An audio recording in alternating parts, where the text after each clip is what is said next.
దేవునికి స్తోత్రం కలుగునుగాక. రెండు ప్రియులారా, 2026 సంవత్సరపు మహాశుక్రవారం, శుభ శుక్రవారం, గుడ్ ఫ్రైడే రోజున ఈ సంవత్సరపు శ్రమల ధ్యానంలో 39వ రోజు. రేపటికి 40 దినములు పూర్తవుతాయి కనుక రేపు కూడా కొద్ది నిమిషములు ఓపికతో ధ్యానం చేసుకుందాం. మహాశుక్రవారం, శుభ శుక్రవారం, గుడ్ ఫ్రైడే దినమున భక్తి శ్రద్ధ కలిగి ప్రభునకు స్తుతులు స్తోత్రములు సమర్పించుటకు చేరి కూడి వచ్చిన మీ అందరికీ కృతజ్ఞతలు. రండి, ఈనాటికి పరిశుద్ధ దేవుని వాక్యం చదువుకుందాం. యోహాను సువార్త, యెషయా ప్రవచన గ్రంథము 53వ అధ్యాయము 12వ వచనము 2వ భాగం చదువుతున్నాను. ఏలయనగా మరణము పొందినట్లు అతడు తన ప్రాణమును దారపోసెను. అతిక్రమము చేయవారిలో ఎంచబడిన వాడాయను. అనేకుల పాపమును భరించుచు తిరుగుబాటు చేసిన వారిని గూర్చి విజ్ఞాపన చేశాను. ప్రార్థన చేసుకుందాం. పరిశుద్ధుడా, పరమ తండ్రి, గొప్ప దేవ, ఆశ్చర్యకరుడా, అద్భుత కార్యములు చేసేవాడా,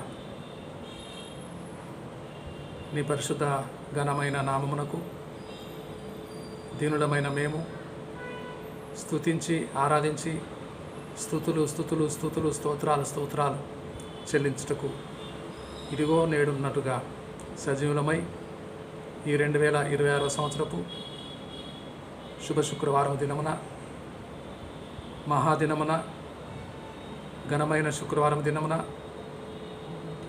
మీ సన్నిధిలో కూడి ఉన్నాము. నేటి ధ్యానము నిజముగా మీకు అంగీకారం అగునుగాక, నీకు మహిమ తెచ్చినదిగా ఉండునుగాక. మా అందరికీ దీవెనకరమై ఆశీర్వాదకరమై అనుగ్రహించమని సర్వాధికారి అయిన మా దేవుడును, నీ ఏక కుమారుడును, క్రీస్తునాథుని పేరట మిక్కిలి వినయముతో స్తుతించి ప్రార్థించి వేడుకొనుచున్నాము మా గొప్ప పరలోకపు తండ్రి. Amen, amen. ఆహా మహాత్మ ఆశరణ్య ఆవిమోచక ద్రోహరహిత చంపే నిను నా దోషమే కదా. ఆహా మహాత్మ ఆశరణ్య ఆవిమోచక వీరలను క్షమించు తండ్రి, నేరమేమియున్ కోరితితులు నిను చంపు క్రూర జనులకై. ఆహా మహాత్మ ఆశరణ్య ఆవిమోచక.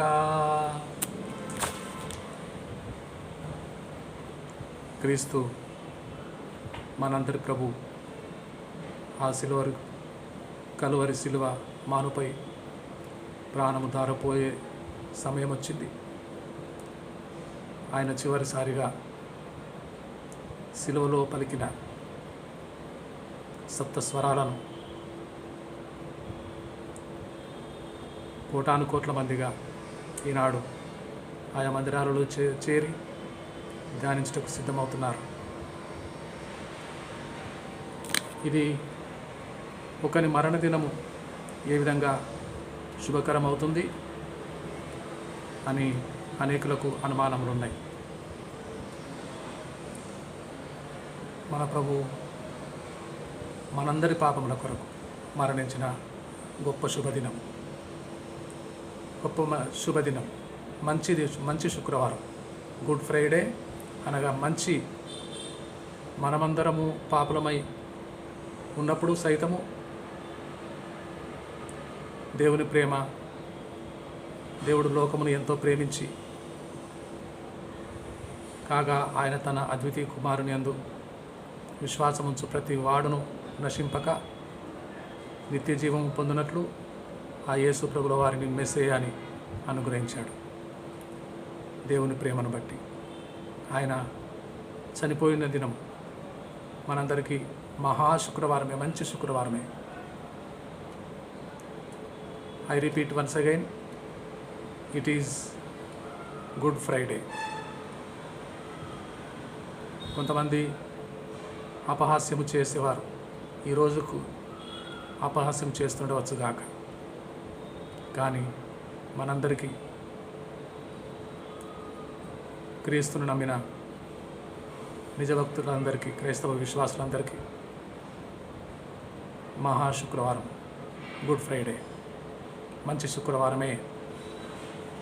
మంచి శుక్రవారములో ఆఖరి క్షణాలలో వేదన పడుతూ తల మీద ముళ్ళ కిరీటం చేత మొత్తబడి ఆయన వస్త్రములు ఒలిచి ఆయన దిగంబర దేహం మీద, మేను మీద ఒకటి తక్కువ 40 కొరడా దెబ్బలతో ఆయన శరీరాన్ని కాయమంతా కోసి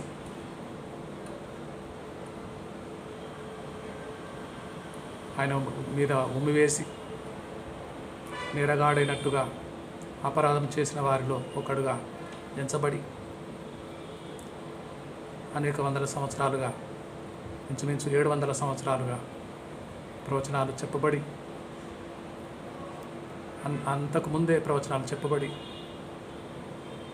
ఆ క్రమములో యెషయాను పరిశుద్ధ ప్రవక్త ప్రవచించిన ప్రకారం మన కోసం అతిక్రమము చేయవారిలో ఒకడిగా ఎంచబడ్డాడు. నేరం చేయని ఆయన నేరస్తుడయ్యాడు. మనందరి కోసము చనిపోయాడు. మనందరి కోసమే చనిపోయాడు. ఆ చనిపోతూ పలికిన 7 స్వరాలను పంతగాని పరదేశ్ గారు ఆంధ్ర క్రైస్తవ కీర్తనలో చక్కని పాట ద్వారా మనందరి ఆదరణ కొరకై మనందరము ఈ సంవత్సరం కూడా సిలువను గురించి ధ్యానిస్తున్నామని, సిలువను మోసుకొనిన మనందరినీ విమోచించిన మన ప్రభు సన్నిధిలో కూర్చుంటామని ఎరిగి, ఏనాడో భక్తుడైన పంతగాని పరదేశ్ గారు రచించిన గొప్ప కావ్యం వీరలను క్షమించు తండ్రి నేరమేమియున్ కోరితిటులు నిన్ను చంపు క్రూర జనులకై ఆహా మహాత్మ్య ఆశరణ్య ఆవిమోచక. లూకా సువార్త 23వ అధ్యాయము 34వ వచనం ప్రకారము, తండ్రి వీరేమి చేయుచున్నారో వీరెరుగరు గనుక వీరిని క్షమించును. మొట్టమొదటి స్వరం. ఒక క్రైస్తవుడు ఒక దినములో ఎన్నిసార్లు క్షమించవలెను? 77 సార్లు. 77 7 ప్లస్ 490, 497 సార్లు ఒక దినం అంటే సూర్యోదయం మొదలుకొని సూర్యాస్తమయం వరకు క్షమిస్తూనే ఉండాలి. అప్పుడే నిజ క్రైస్తవులుగా ప్రభు వారిని ఒప్పుకుంటాడు.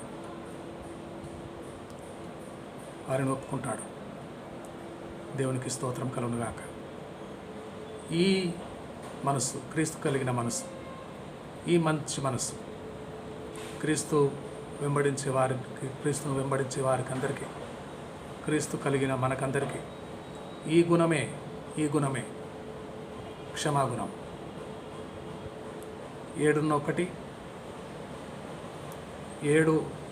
70 సార్లు.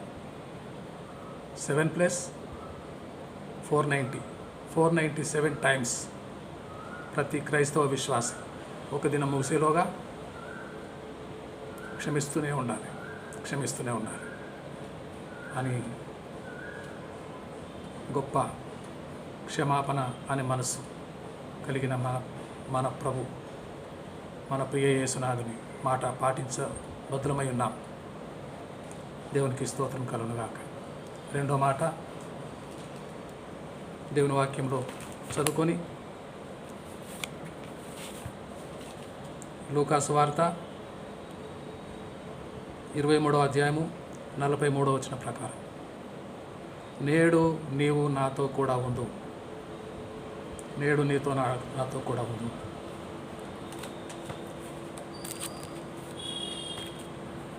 పంతగాని పరిరేష్ గారు దేవజనులు చక్కని పాట రాశారు. ఆ పాట పాడుకొని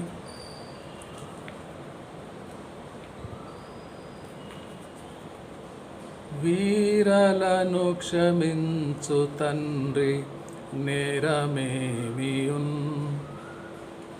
నీవు నాతో పరదేశున నేడేయుందు, పావనుండ ఇట్లు పలికి పాపిగాచితి, ఆహా మహాత్మ్య ఆశరణ్య విమోచక.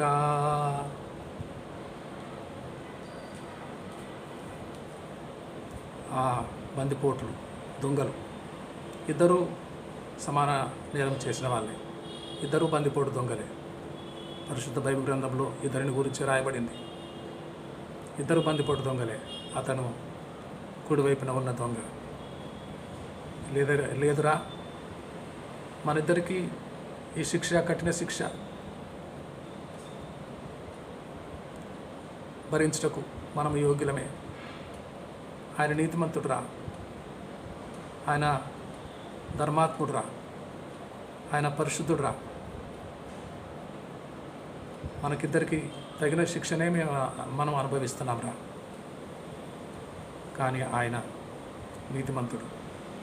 ప్రభువా, నీ రాజ్యంలో నన్ను జ్ఞాపకం చేసుకో అని దీనత్వంతో వేడుకొన్న ఆ దొంగకు అభయమిచ్చి, ఎప్పుడో నా రాజ్యం ఉన్నదని విన్నావు, నా బోధలు విన్నావు, ఎక్కడి నుంచో బహిరంగంగా రాలేక చాటుగా ఎక్కడో విన్నావు.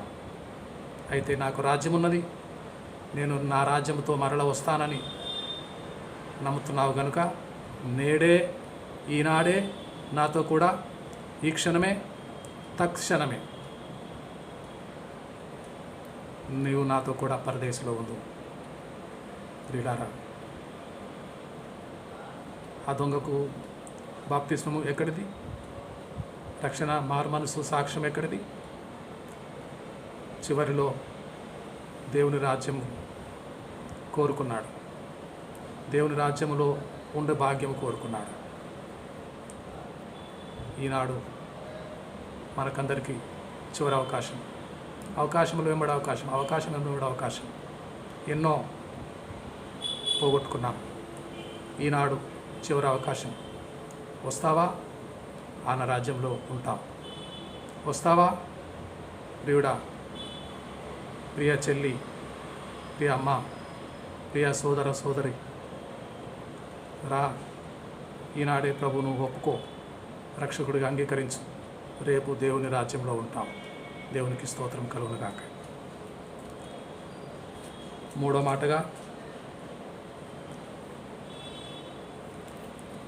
మాటగా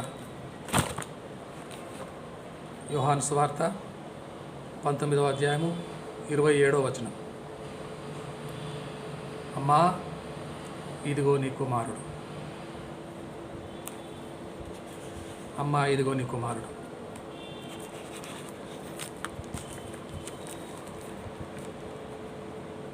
అమ్మా నీ సుతుడటంచు మరి అమ్మతో పలికి క్రమ్మరని జనని అంచు కర్తనుడితివి. ఆహా మహాత్మ్య ఆశరణ్య విమోచక. అమ్మా అప్పటికే యేసుతోడ పుట్టిన తర్వాత మరియమ్మ పిల్లలు యాకోబు, యూదా, యోసే, మరి ఇద్దరు చెల్లెలు ఉన్న అమ్మ ఇదిగో నీ కుమారుడు అని ఎవరిని చూపించాడు? యోహాను ప్రభు రొమ్మున అనుకున్నవాడు. యేసు అత్యధికముగా ప్రేమించిన ప్రియ శిష్యుడు. వరుసకు పెద్దమ్మ అవుతుంది. కానీ తక్షణమే ఆమెను ఆనాటి నుండే ఆ శిష్యుడు తన ఇంట చేర్చుకున్నాడు. ఆ క్షణమే కృంగిపోయిన తల్లిని తన ప్రియ కుమారుడు ఆ చిన్న చిన్న చేతులను ఎన్ని వందల సార్లు వేల సార్లు ముద్దాడిందో తల్లి. ఆ పావన పాదాలను మేకులు కొట్టి రక్తము విరజిమ్ముతుంటే, నరాలు తెగి గాయపడిన బాధలు ఆయన భరిస్తుంటే కన్న తల్లి ఓర్చి సహించుకోలే సొమ్మసిల్లిపోయిన తల్లిని కళ్ళ నిండా ప్రాణము పెట్టుకొని దీనమైన చూపులతో కొడుకు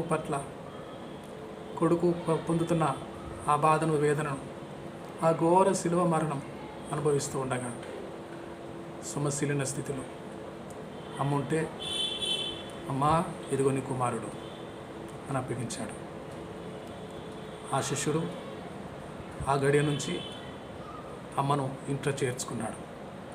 పెద్ది అనడు తన సొంత అమ్మగానే భావించుకుంటాడు యోహాను. అందుకొరకేనేమో యేసు శిష్యులందరూ తర్వాత కొద్ది కాలంలోనే పేతురు, ఆదిగాల, ఆంద్రేయ, తోమా మన ఇండియా దేశంలోకి వచ్చి చనిపోయాడు. అందరూ వెళ్ళిపోయారు. అందరూ హింసలు అనుభవించారు. పేతురు తలకిందులుగా వేలాడదీయబడ్డాడు, శిలువ కుట్టబడ్డాడు. పౌలు గారు శిరచ్ఛేదనం గావించాడు. అందరూ వెళ్ళిపోయారు. యోహాను మరియమ్మలే అనేక సంవత్సరాలు జీవించున్నారు.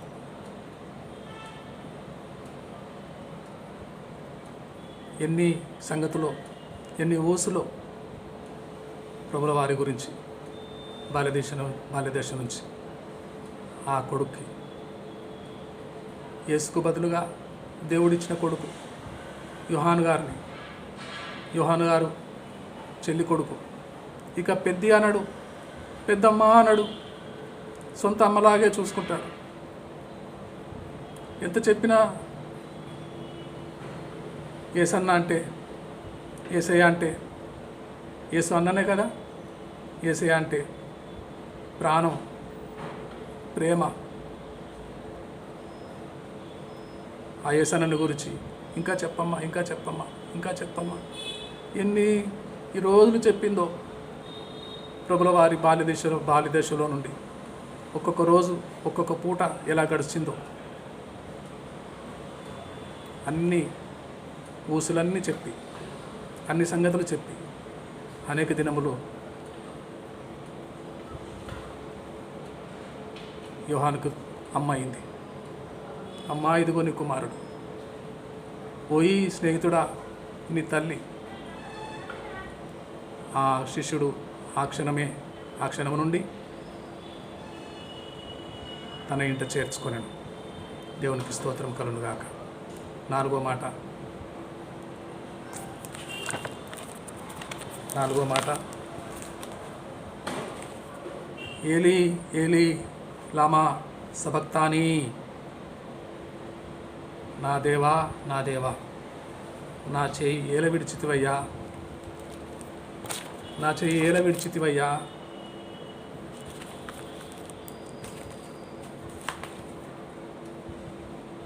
నా దేవా దేవా ఏమి విడనాడితి, వనుచు శ్రీదేవసుత పలికితివి శ్రమ చెప్ప శక్యమా.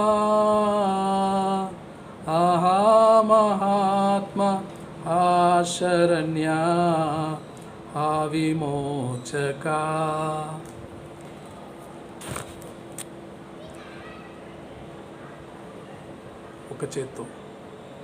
ఒక చేత్తో కుడి చేత్తో తండ్రి అయిన దేవుడు కొడుకు చేతి పట్టుకున్నాడు. మరొక చేత్తో లోక పాపలమైన మనందరినీ అందించి తనతో తిరిగి సమాధాన పడుటకు ఆ కుడి చేయి విడిచిపెట్టి వెంటనే ఆ క్షణమే ఎడమ చేతితో పాపలమైన మనందరినీ రక్షించుకుంటూ ఆ పరమ తండ్రి తాత్కాలికంగా విడిచిపెట్టాడు. విడిచిపెట్టకపోతే చనిపోడు. ఆ తండ్రి చేతిలో ఉంటే ప్రాణం చనిపోడు, ప్రాణం పెట్టడు. ఆయన ప్రాణం పెట్టాలంటే మనందరి కొరకు, మనందరి పాపల నిమిత్తం ఎడమ చేత్తో మనందరినీ జ్ఞాపకం చేసుకుంటున్నాడు. ఏ చేతులలో మేకులు గాయాలు, చూడుము నిన్ను నా చేతిలో చెక్కుకున్నాను అని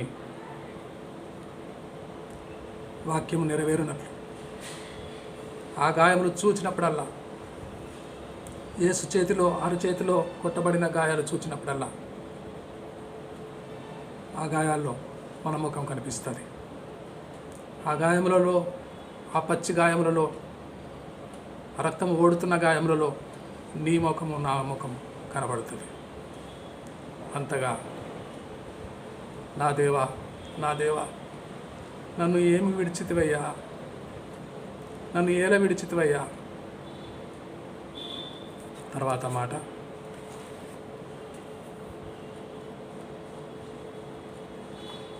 అప్పటికి జరగవలసిందంతా జరిగిపోయింది అని యేసు ఎరిగి నేను దప్పికొనుచున్నాను అనెను. నేను దప్పికొనుచున్నానని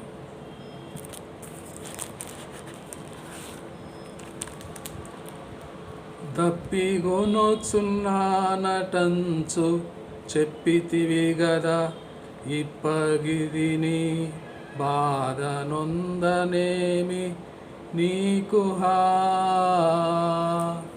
ఆహా మహాత్మ్య శరణ్య విమోచక.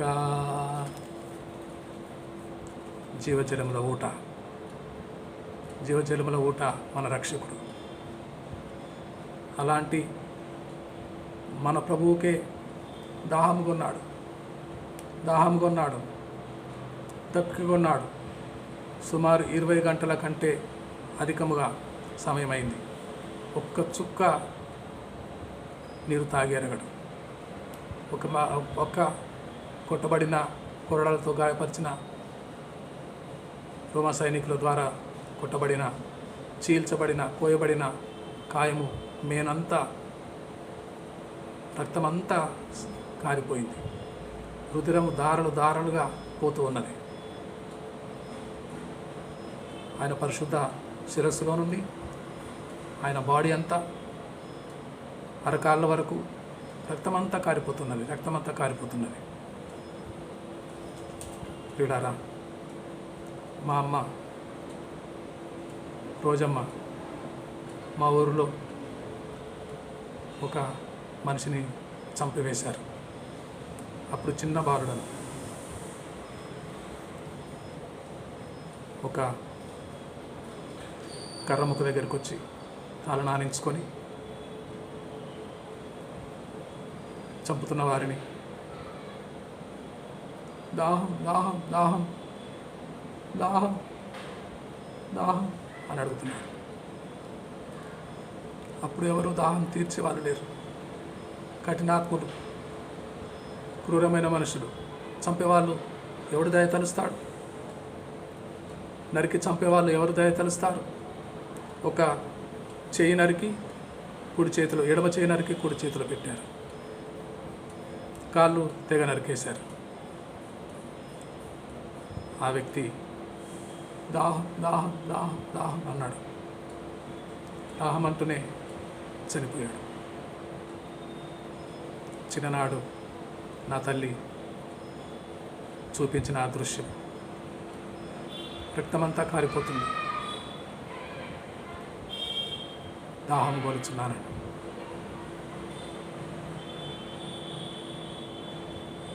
ప్రాణము పోయే పరిస్థితుల్లో దాహము గొలుచున్నాడు. జీవజల ఊట అయిన మన యేసునాథుడు దాహం తీర్చేవారు లేరా? దాహం తీర్చేవారు లేరా? ఎవరు లేరు. ఏమిచ్చారో తెలుసా? చేదు చెరుకను తాగటానికి ఇచ్చారు. ఒప్పుకోలేదు మన ప్రభు, ఒప్పుకోలేదు. ముఖం తిప్పేసుకున్నాడు, నోరు మూసుకున్నాడు, బిగించాడు అని ఒగరుస్తూ వెంటనే నోరు మూసాడు.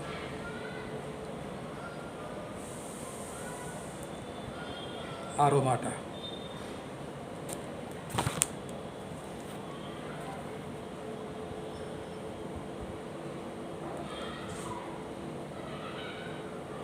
సమాప్తమైనది. సమాప్తమైనది.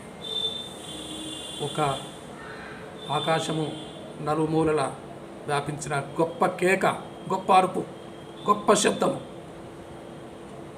I have done it.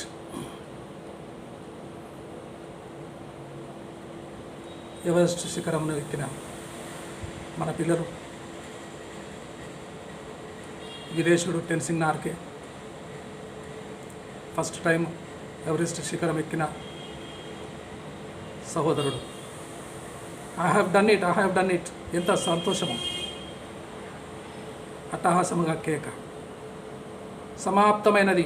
బిగ్గరగా గట్టిగా కేక వేసి కేక వేశాను. అంతా సంపూర్ణం చేశాను. ఇంకా ఏమి మిగిల్చలేదు, ఏమి మిగిల్చలేదు.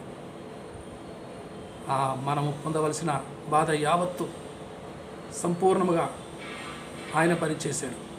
ఒక్కడే భరించాడు, ఒక్కడే. ఎవడూ సహాయం చేయడానికి రాలేదు. 12 మంది శిష్యులు ఎవడూ రాలేదు. ఒకడైతే ద్రోహి అయిపోయాడు.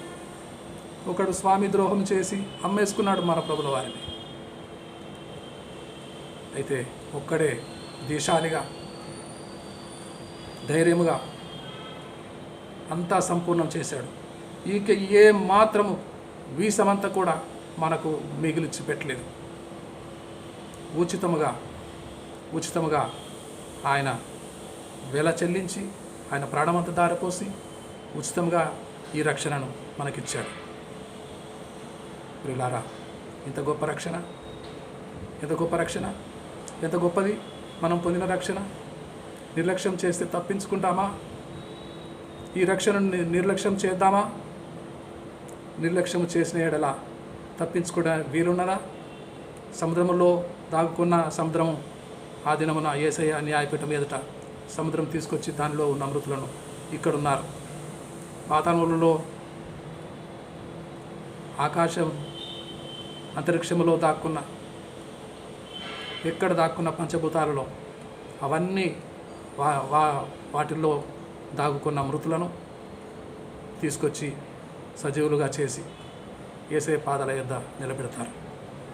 ఏం తప్పించుకుంటామండి? ఎలా తప్పించుకుంటామండి? ఈ రక్షణ నిర్లక్ష్యం చేద్దామా? చేయకూడదండి. ఈ రక్షణ లక్ష్యం ఉంచుదామండి. మన ప్రభువు గొప్ప రక్షణ సంపాదించడానికి, గొప్ప రక్షణ సంపాదించడానికి తన రక్తము దారిపోసి తన ప్రాణము పెట్టి మనలను కొన్నాడు.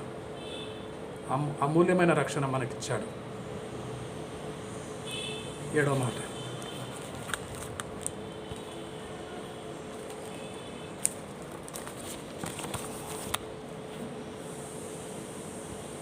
లూకా సువార్త 23వ అధ్యాయము 46వ వచనం. తండ్రి, నీ చేతికి నా ప్రాణం అప్పగించుతున్నాను. అప్పగింతు తండ్రి నీకు నా ఆత్మనంచుచు, గొప్ప ఆర్భాటంబు చేసి కూలిపోతివా. ఆహా మహాత్మ, ఆ శరణ్య, ఆ విమోచక. 4వ మాట పలికినప్పుడు, నా దేవా నా దేవా నా చేయేర విడిచితివి అని చెప్పిన ఆ తండ్రి చేతికే మనందరినీ ఎడమ చేత హక్కును చేర్చుకోవటానికి తండ్రి కొద్దిసేపు తన ప్రియ కుమారుని చేయి విడవచ్చును. అయితే మనందరినీ సమాధానపరచుకోవటానికి, మనందరినీ ఆ తన ప్రియ కుమారుని మరణం ద్వారా మనందరినీ చేరదీయటానికి ఆ తండ్రి చేతికే ఆత్మను అప్పగించుకున్నానని యాకోబు పిల్లలు, ఇశ్రాయేలు దేశస్థులు, యూదావారి సంస్కారం ఏంటంటే, తల్లి తండ్రి పుట్టిన ప్రతి పిల్లకు ఒకడు గుడ్డునడిగితే తేలినిస్తారా? చేపనడిగితే పామునిస్తారా? అంత కఠోరమైన తండ్రి ఉంటాడా? మీరు మీ పిల్లలకు శ్రేష్టమైనవి ఇవ్వవలసి ఉంటే ఇస్తారు కదా అని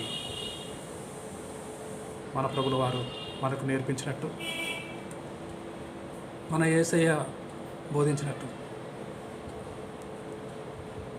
పుట్టిన యూదావారి ప్రతి పిల్లకు ఆ తల్లి తండ్రి సమస్తము సమకూర్చి పెడతారు. అయితే ఎట్ ద లాస్ట్ ఫైనల్గా రాత్రి నిద్రకు పోయే ముందు ప్రతి పిల్లవాడు మోకరించాలి, కళ్ళు మూసుకోవాలి. మోకరించే స్థితి ఒక ఏడాది తర్వాత మోకరించే వీలుంటుంది. అప్పుడు కళ్ళు మూసుకోవాలి. తండ్రి, నా ఆత్మను నీ చేతికి అప్పగించుకొంచున్నాను అని ప్రార్థన చేయాలి. యూదులకు సంస్కారం, యూదుల పద్ధతి. మరియమ్మ యోసేపులు కూడా పిల్లవానికి వారి ప్రభుల వారి బాల్యదేశం నుండే అమ్మ పాఠశాల క్రైస్తవ పిల్లలమైన మనందరికీ అమ్మ ఒడియే పాఠశాల. క్రీస్తు సువార్తను, బోధను, క్రీస్తు మన కొరకు మరణించాడు, మనము ఎన్నటికీ చనిపోమని, క్రీస్తు మన కొరకు మరణించి తిరిగి సజీవుడై ఉన్నాడని ఎవరు చెప్పారు? అయితే ఒకటి మాత్రం చెప్పనివ్వండి, అమ్మే చెప్తుంది, కుటుంబమే చెప్తారు, తల్లి తండ్రి చెప్తారు. అమ్మ పాఠశాల, అమ్మ ఒడే ఫస్ట్ సండే స్కూల్ కంటే ప్రీ స్కూల్, నర్సరీ, ఉగ్గుపాలతోటే విద్య బోధన నేర్పిస్తారు దేవుణ్ణి జ్ఞాపకం చేసుకోవటానికి. అది యూదుల సంస్కృతి పద్ధతి. ఆ మాట చెప్పి, ఏ తండ్రి, నా దేవా నా దేవా, నా తండ్రి నా చేయేర విడిచితివి అని అంగలార్చాడో, చివరికి ఆ తండ్రి చేతిలోనే తన ఆత్మను పెట్టి తిరిగి తీసుకోవటానికి మూడవ దినమున తిరిగి లేస్తాడు. విజయోత్సవంతో తిరిగి లేస్తాడు. మరి 2 రోజుల తర్వాత ఈస్టర్తో మనం ఆ శుభ గడియలను పంచుకోబోతున్నాం. దేవునికి స్తోత్రం కలుగునుగాక. ఆమేన్. ప్రార్థన చేద్దాం. పరిశుద్ధుడా, ప్రియ పరలోకపు తండ్రి, మా ప్రభుల వారి శిలువ మీద పలికిన సప్త స్వరాలను మేము ధ్యానించుకున్నాం. మా ధ్యానము నిజముగా మీకు అంగీకారం అగునుగాక. మరొకసారి మాకందరికీ దీవెనకరం అగునుగాక.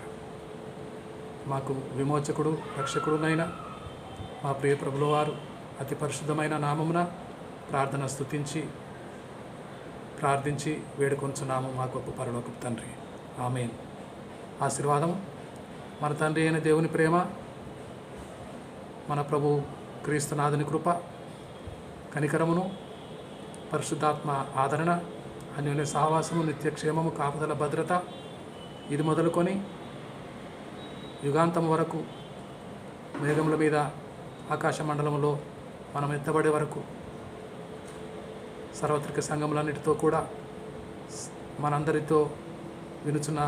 మనందరితో సదా సర్వకాలము తోడై ఉండునుగాక. ఆమేన్. ఆమేన్.